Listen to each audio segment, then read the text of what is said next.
Hello viewers, and welcome back to another chapter of reading. So let's get started. Chapter 13, The Very Secret Deck. Hermione remained in the hospital wing for several weeks. There was a growing rumor about her disappearance when the rest of the school arrived back from the Christmas holidays, because of course everyone had thought she'd been attacked.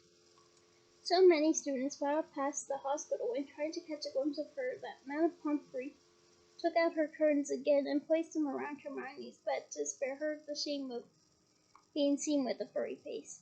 Good move, Madame Pomfrey. Harry and Ron went to visit her every evening. When the new term started, they brought her each day's homework. "If I'd sprouted whiskers, I'd take a break from work," said Ron, tipping a stack of books onto Hermione's bedside table one evening. "Don't be silly, Ron. I've got to keep up," said Hermione briskly. Her spirits were greatly improved by the fact that all the fur had gone from her face and her whiskers were slowly turning back to brown. "I don't suppose you've got any new leaves?" she added in a whisper so that Madame Pomfrey couldn't hear her. "Nothing," said Harry gloomily. "I was too short with Malfoy," said Ron for about the 100th time. "What's that?" asked Harry, pointing to something gold sticking out from under Hermione's pillow. "Just a get well card," said Hermione hastily, trying to poke it out of sight, but Ron was too quick for her. He pulled it out, flicked it open, and read aloud.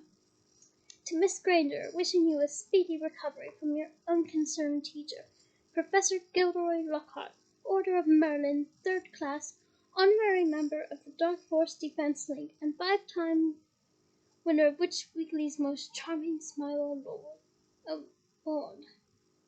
Ron looked up at Hermione, disgusted. "You sleep with this under your pillow?" "Honestly, I don't know what's to be disgusted about. A certain fictional favorite character of mine out of Harry Potter, and in a different fandom entirely, sleeps with a gun under her pillow, so I don't see how Get Mopar would be any different." But Hermione was spared by answering Madame Pomfrey, sweeping over with her evening dose of medicine. "Is Lockhart the smarmiest bloke you've ever met, or what?" Ron said to Harry as they left the infirmary and started up the stairs toward Gryffindor Tower. Snape had given them so much homework. Harry thought he was likely to be in the 6th year before he finished it.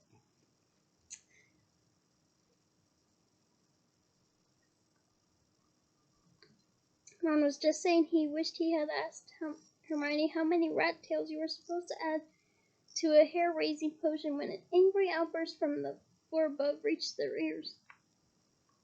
"That's Filch," Harry muttered as they hurried up the stairs and paused out of sight, listening hard.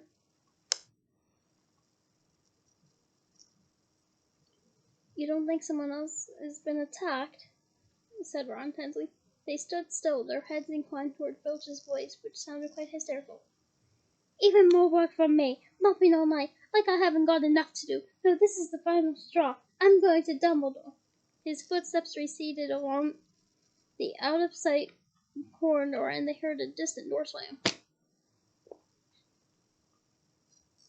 They poked their heads around the corner. Filch had clearly been manning his usual lookout post.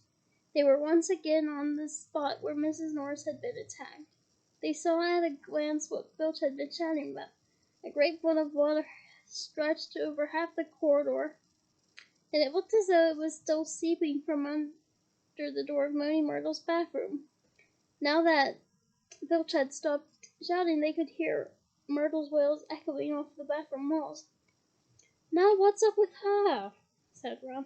"Let's go and see," said Harry, and holding their robes over their ankles as they stepped through the great wash of water to the door bearing its out of order sign, ignored it as always, and entered. Moaning Myrtle was crying, if possible, louder and harder than ever before. She seemed to be hiding down her usual toilet.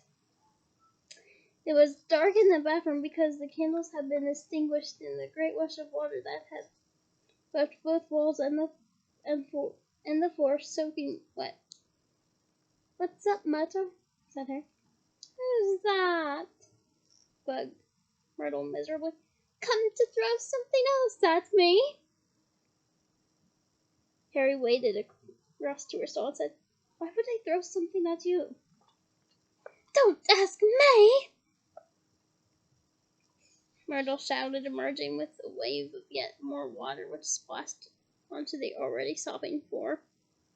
"Here I am, minding my own business, and someone thinks it's funny to throw a book at me." "But it can't hurt you if someone throws something at you," said Harry reasonably. "I mean, it'd just go right through you, wouldn't it?" He had said the wrong thing. Myrtle puffed herself up and shrieked, "Let's all throw books at Myrtle because she can't feel 10 points if you can get it through her stomach. 50 points if it goes through her head.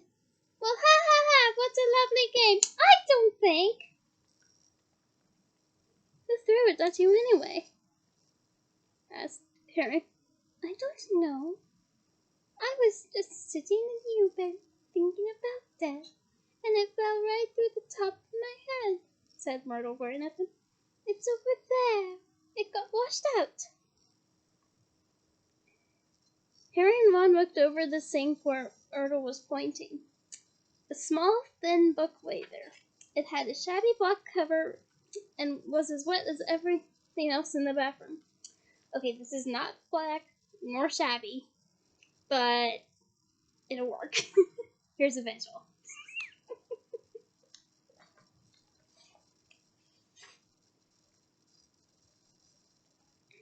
Harry stepped forward to pick it up, but Ron suddenly flung out an arm to hold him back. "What?" said Harry. "Are you crazy?" said Ron. "It could be dangerous."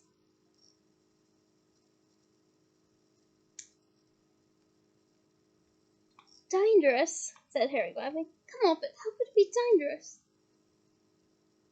"You'd be surprised," said Ron, looking apprehensively at the book. "Some of the books the ministry's confiscated.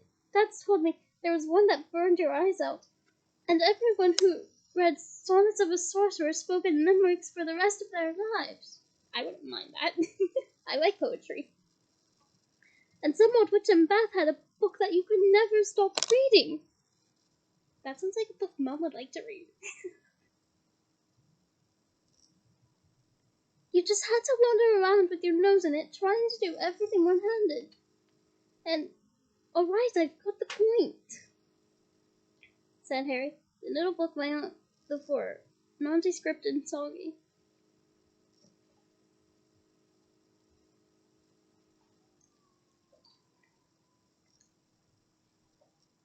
"Well, we won't find out unless they look at it," he said, and he ducked around one and picked it up off the floor. Harry saw at once that it was a diary, and the faded year on the cover told him it was 50 years old. He opened it eagerly. On the front page he could just make out the name T.M. Riddle in smudged ink.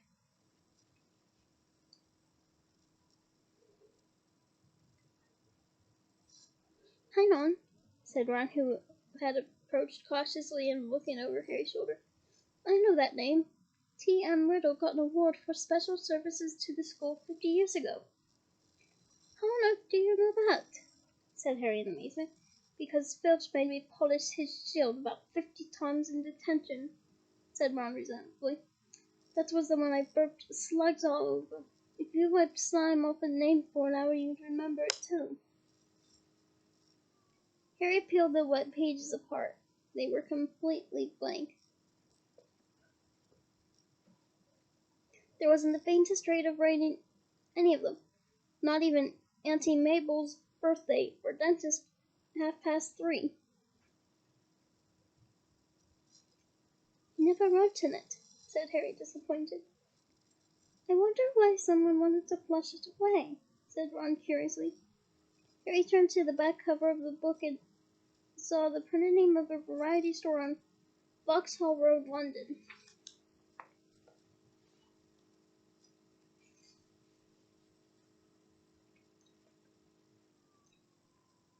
He must have been Muggle-born, said Harry thoughtfully. To have bought a diary from Vauxhall Road.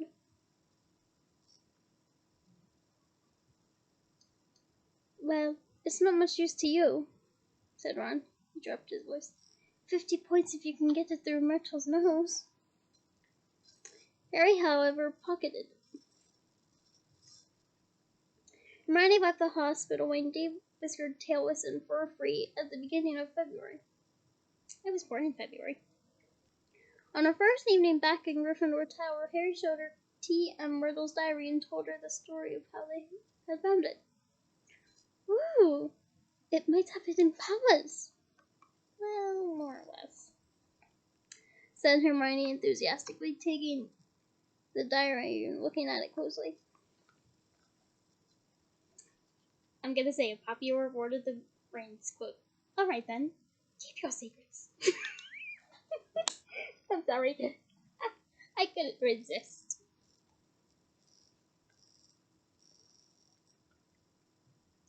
But Taz is hiding them very well, said Ron. Maybe it's shy. I don't know why you don't chuck it, Harry.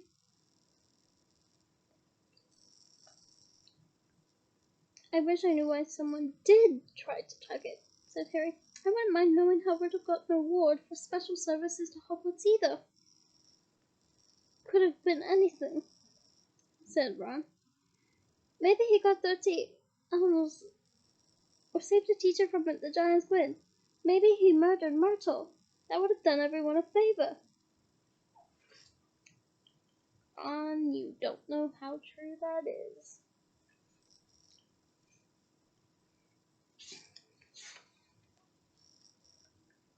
But Harry could tell from the arrested look on Hermione's face that she was thinking what he was thinking.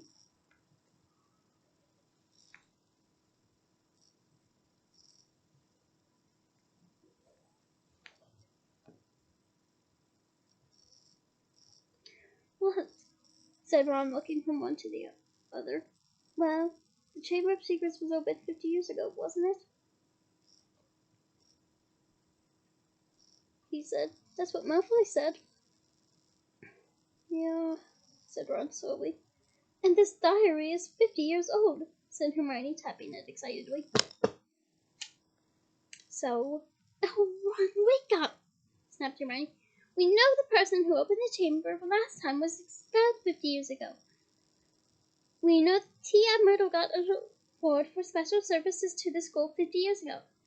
Well, what if Riddle got his special award for catching the eye of Slytherin? His diary would probably tell us everything, where the chamber is, how to open it, and what sort of creature lives in it. The person who's behind this attacks this time wouldn't want that lying around, would they? That's a brilliant theory, Hermione, said Ron with just one tiny little flaw. There's nothing written in his diary. But Hermione was pulling out her wand out of her bag. It might be invisible ink, she whispered. She tapped the diary 3 times and said, Apercium!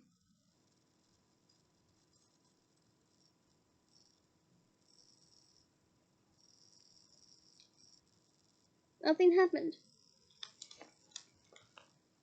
Undaunted, Hermione shoved her hand back into her bag and pulled out to be a bright red eraser. It's a revealer. I got it in Diagon Alley, she said. She rubbed her on January 1st. Nothing happened. I'm telling you, there's nothing to find in there, said Ron. Riddle just got a diary for Christmas and couldn't bother filling it in. Harry couldn't explain, even to himself, why he didn't just throw Riddle's diary away. The fact was that even though he knew the diary was blank, he kept absent-mindedly picking it up and turning its pages, as though it were a story he wanted to finish. And Harry was sure that he never heard the name T.M. Riddle before. It still means something to him, as though Riddle was a friend he'd had when he was very small and had half forgotten. But this was absurd.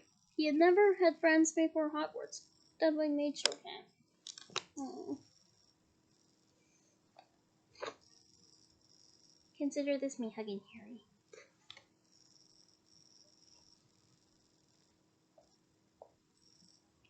Nevertheless, Harry was determined to find out more about Riddle.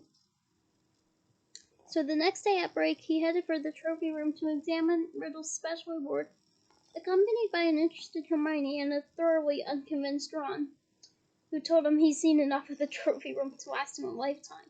I don't know, I kind of would be with Hermione. This trophy room intrigues me. Riddle's burnished gold shield was tucked away in a corner cabinet. Didn't carry details of why it had been given to him. Good thing too, or it'd be even bigger and I'd still be polishing it, said Ron. However, they did find Riddle's last name on an old medal for magical merit, and on a list of old head boys. He sounds like Percy, said Ron, wrinkling his nose in disgust. Prefect, head boy, probably top on every class. You say that like it's a bad thing, said Hermione in a slightly hurt voice. The sun had now begun to shine weakly on Hogwarts again. Inside the castle, the mood had grown more hopeful. There had been no more attacks since those on Justin and nearly headless Nick, and Madame Pomfrey was pleased to report that the mandrakes were becoming moody and secretive, meaning that they were fast leaving childhood. Yes. Even that's common in us humans.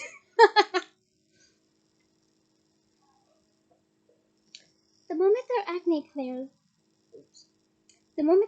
clears up, they'll be ready for potting again, Harry heard her telling Fitch kindly one afternoon. And after that, it won't be long until we're cutting them up and stewing them. You'll have Miss Norris back in no time. Perhaps the air of Slytherin lost his or her nerve, thought Harry. It must be getting riskier and riskier to open the Chamber of Secrets with the school so alert and suspicious. Perhaps the monster, whatever it was now even settling itself down to hibernate for another 50 years. Ernie Macmillan of Hufflepuff didn't take this cheerful view. He was still convinced that Harry was the guilty one, that he had given himself away. At the dueling club, Peeves wasn't helping matters. He kept popping up in the crowded corridor singing "O Pata Yurata" with a dance routine to match. Gilderoy Lockhart seemed to think he himself had made the attack stop. Harry overheard him telling Professor McGonagall so that while the Gryffindors were winding up for Transfiguration. "I don't think there'll be any more trouble, Minerva," he said, tapping his nose knowingly and winking. "I think the Chamber of Secrets has been knocked for good this time. The culprit must have known it was only a matter of time before I caught him. That was sensible to stop now before I came down hard on him."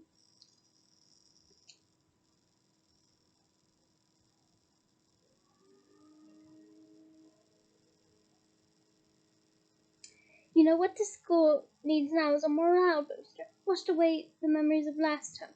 I won't say any more just now, but I think I know just the thing."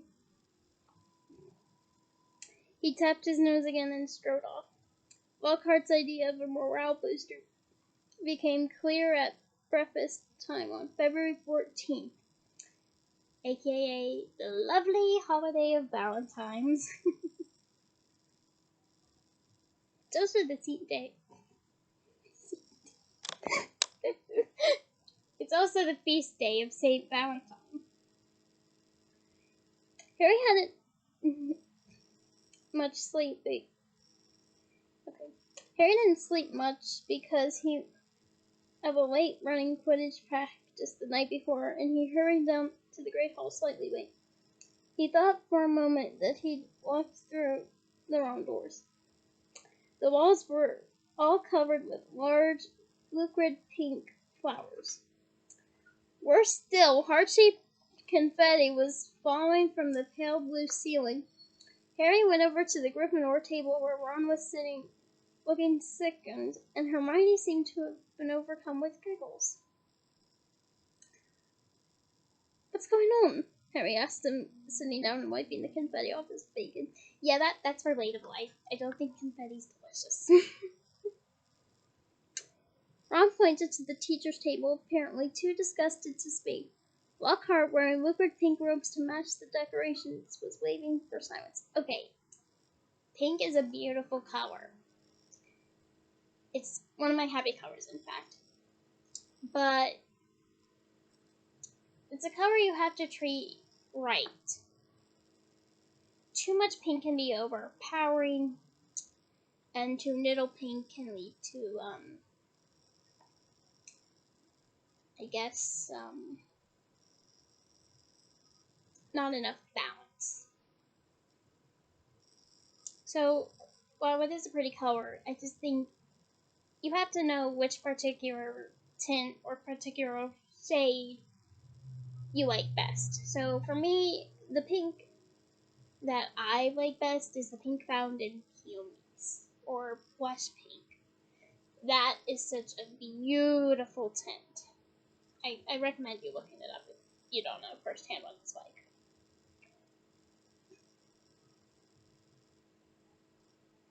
The teachers on either side of him were looking stony-faced. From where he sat, Harry could see a muscle going on in Professor McGonagall's cheek.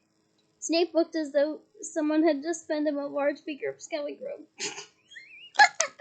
Okay, I would have loved to see that expression in the films. I would have loved to have seen that. Oh, no.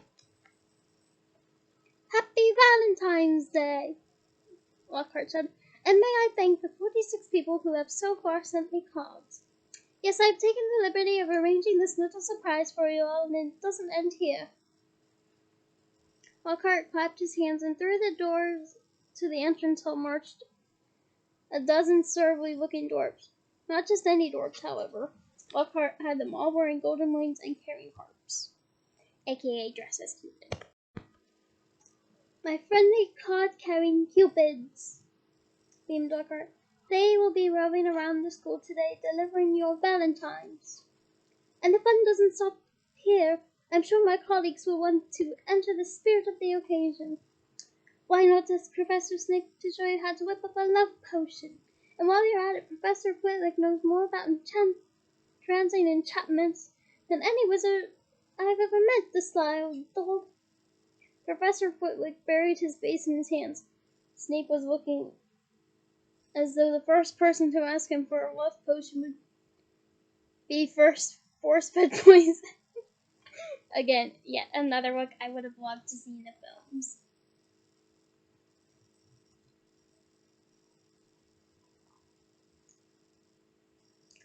Please, Hermione, tell me you weren't one of the 46, said Ron as they left the Great Hall for their first lesson. Hermione suddenly became very interested in searching for her bag for her schedule and didn't answer. All day long, the dwarfs kept marching into their classes to deliver valentines to the annoyance of the teachers, and late that afternoon, as the Gryffindors were walking upstairs for charms, one of the dwarfs caught up to Harry.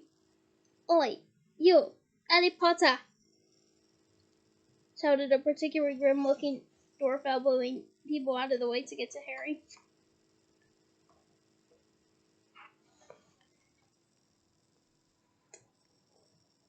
Hot all over at the thought of being given a valentine in front of a line of first years, which happened to include Ginny Weasley, Harry tried to escape. The dwarf, however, cut his way through the crowd by kicking people's shins and reached him before he'd gone 2 paces. I've got a musical message to deliver to Harry Potter in person, he said, twanging his harp harp in a threatening sort of way. Not here! Harry hissed, trying to escape. Stay still! Grunted the dwarf, grabbing hold of Harry's bag and pulling him back. Let me go! Harry snarled, tugging, with a loud, flipping noise. His bag split in two.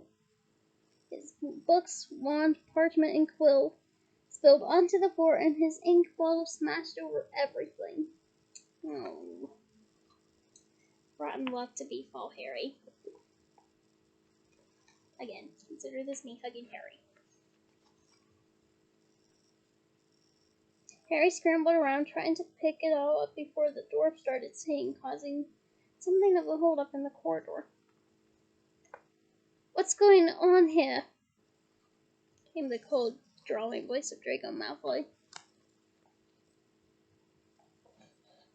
Harry started stuffing everything feverishly into his ripped bag, desperate to get away before Malfoy could hear his musical valentine. What's all this commotion? Said another familiar voice as Percy Weasley arrived. Losing his head, Harry tried to make a run for it, but the dwarf seized him around the knees and brought him crashing to the floor. What a way to receive a valentine. Right, he said, sitting on Harry's ankle. Here's your singing valentine. And I'm just going to use my own singing voice for this. I hope you like it. His eyes are as green as a fresh pickled toad. His hair is as dark as a blackboard. I wish he was mine. He's really divine, the hero who conquered the Dark Lord. Harry would have given all the golden gringotts to evaporate on the spot, trying valiantly to laugh along with everyone else. He got up, his feet numb from the weight of the dwarf, as Percy Weasley did his best to disperse the crowd, some of whom were crying with mirth. Off you go, off you go. The bell rang 5 minutes ago. Off to class now, he said, shooing some of the younger students away. And you, Malfoy. Harry glanced over, saw Malfoy stoop and snatch up something. Leering, he showed it to Crabbe and Goyle, and Harry realized he got Riddle's diary.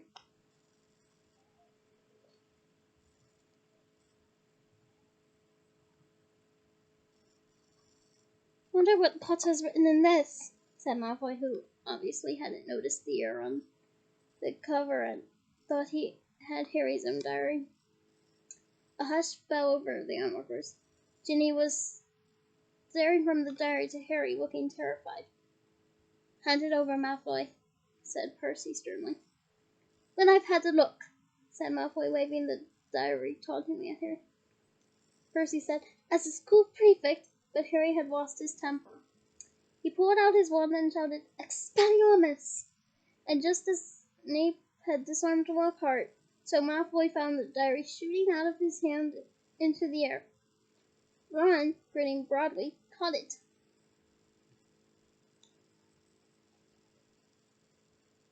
Harry, said Percy loudly. No magic in the corridors. I'll have to report this, you know. Okay, a magic school, and yet you're not allowed to do magic in the corridors. I'm trying to find the logic in this. I'm not having much luck.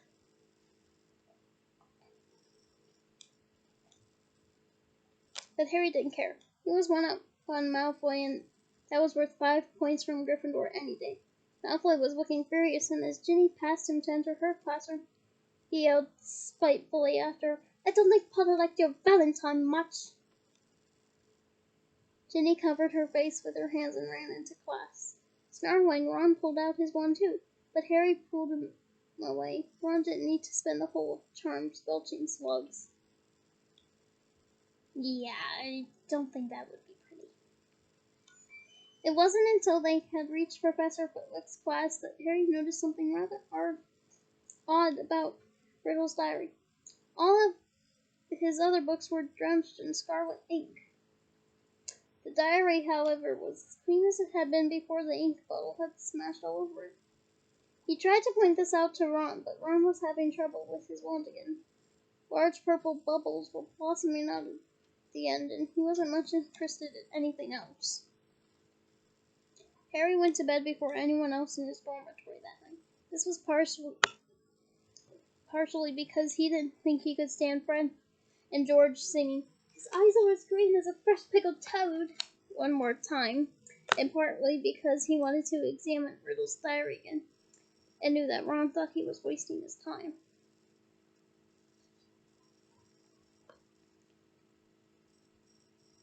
Harry sat on his four-poster and flicked through the blank pages, one of which had a trace of scarlet ink on it. Then he pulled out a new bottle out of his bedside cabinet, dipped his quill into it, and dropped a blot on the first page of the diary. The ink shone brightly on the paper, and for a second then, as though it was being sucked into the page, vanished. Excited, Harry loaded up his quill a second time and wrote, "My name is Harry Potter." The words showed momentarily on the page, and they too sank without trace. Then at last, something happened.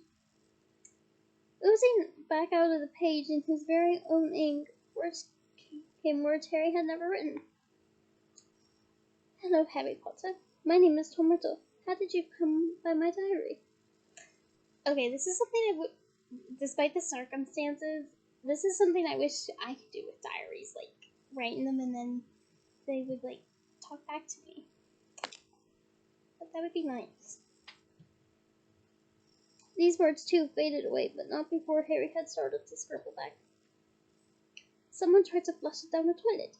He waited eagerly for Riddle's reply. "Lucky that I recorded my memories in some lasting way than ink.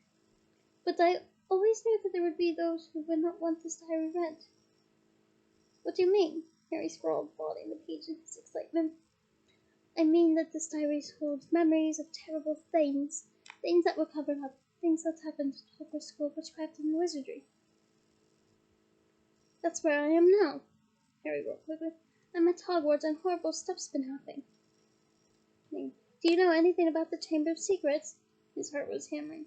Riddle's reply came quickly, his writing becoming untighter, as though he was hurrying to tell all he knew. "Of course I know about the Chamber of Secrets. In my day they told us it was a legend, that it did not exist. But this was a lie. In my 5th year the chamber was opened and the monster attacked several students, finally killing one. I caught the person who opened the chamber and he was expelled. But the headmaster, Professor Dibbit, ashamed that such a thing had happened at Hogwarts, forbade me to tell the truth.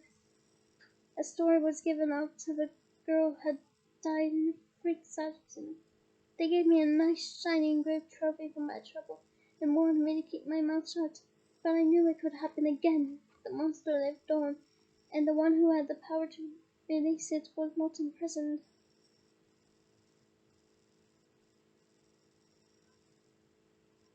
Harry nearly upset his ink bottle in his hurry to write back.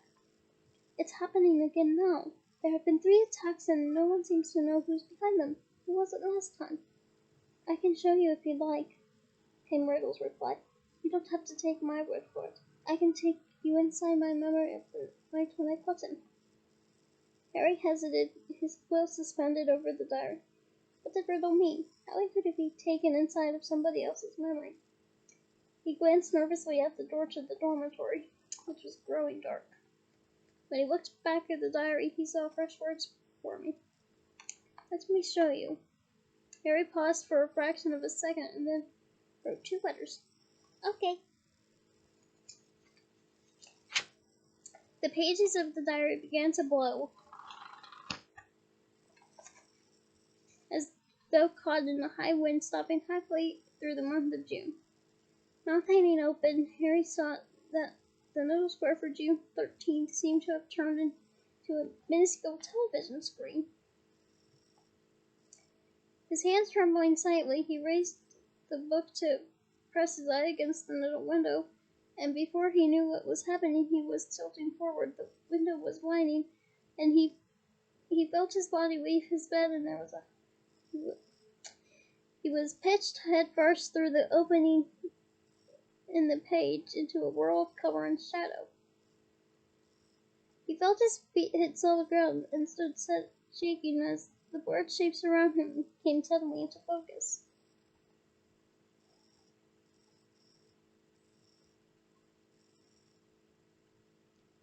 Harry knew immediately where he was.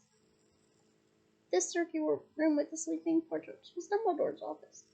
But it wasn't Dumbledore who was sitting behind the desk. A wise and frail-looking wizard, bald except for a few wisps of white hair, was reading a letter candlelight. Harry had never seen this man before. "I'm sorry," he said shakily. "Didn't mean to butt in." But the wizard didn't look up. He continued to read, frowning slightly. Harry drew nearer to his desk and stammered, "I'll just go, shall I?" Still the wizard ignored him. He didn't seem to even heard him. Thinking that the wizard might be deaf, Harry raised his voice.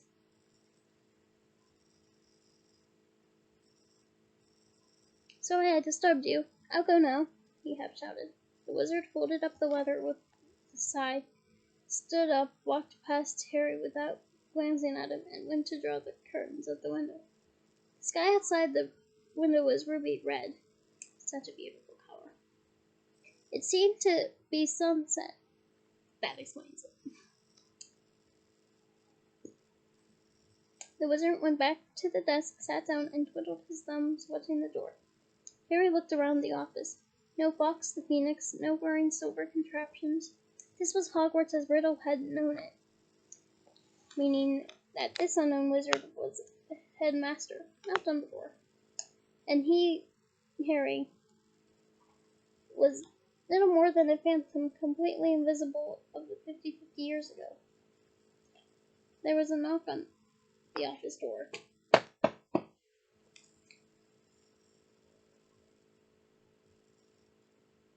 "Enter," said the old wizard in a feeble voice. A boy of about 16 entered, taking off his pointed hat. His silver prefix badge was glinting on his chest. He was much taller than Harry, but he too had jet black hair. "Ah, Riddle," said the headmaster. "You wanted to see my Professor Dibbit," said Riddle. He looked nervous. "Sit down," said Dibbit. "I've just been reading the letter you sent me."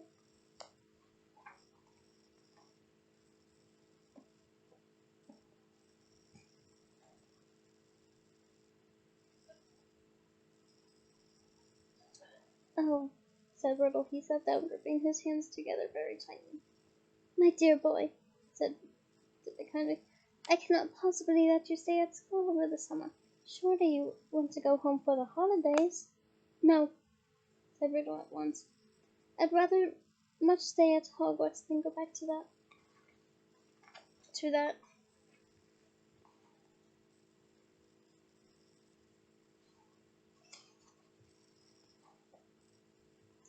You live in a Muggle orphanage during the holidays, I believe," said the Bit curiously.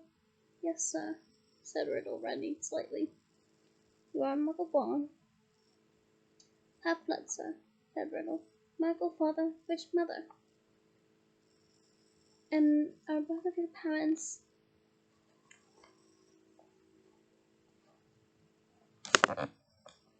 "My mother died just after I was born, sir.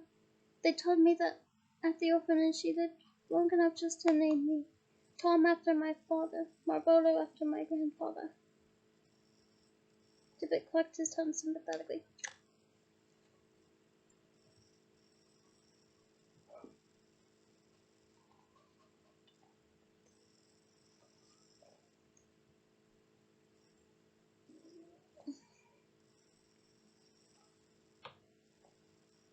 "The thing is, Tom," he sighed, "special arrangements might have been made for you, but in the current circumstances—"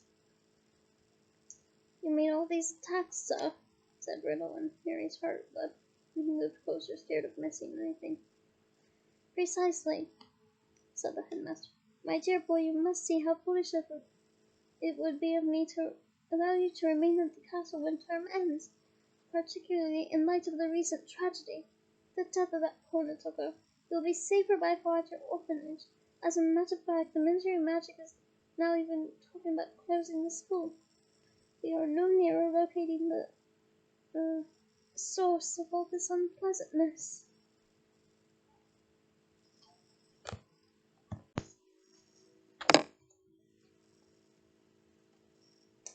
Riddle's eyes had widened. Sir, if the person was caught, if it all stopped, what do you mean? Said Dibbit with a squeak in his voice, sitting up in his chair. Riddle, do you mean you know something about these attacks?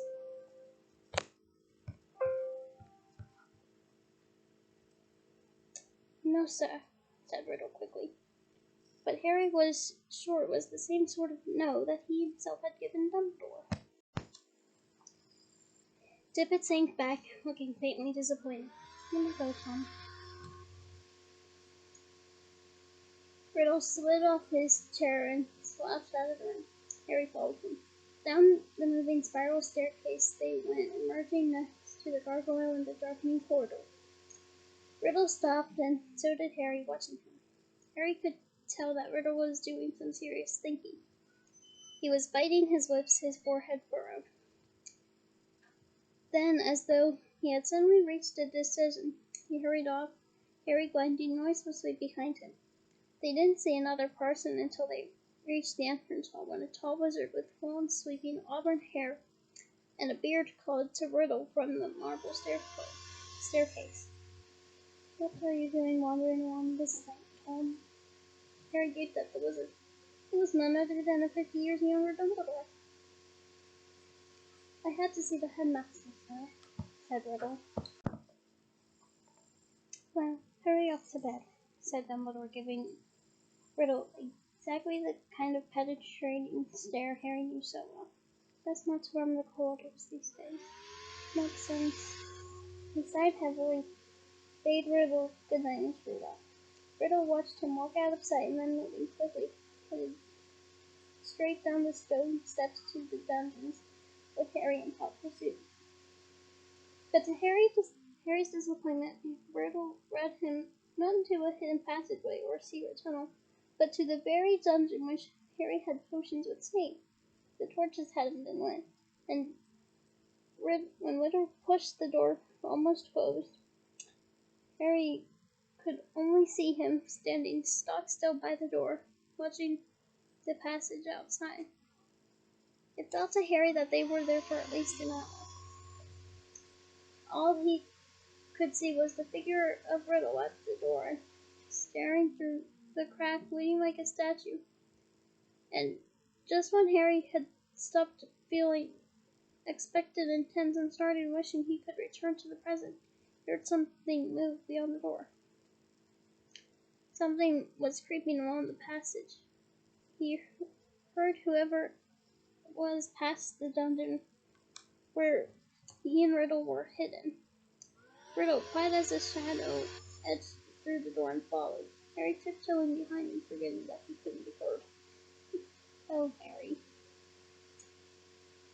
For perhaps 5 minutes after they followed the footsteps until Riddle stopped suddenly, his head inclined in the direction of new noises. Harry heard a door creak open, and then someone speaking in a hoarse whisper.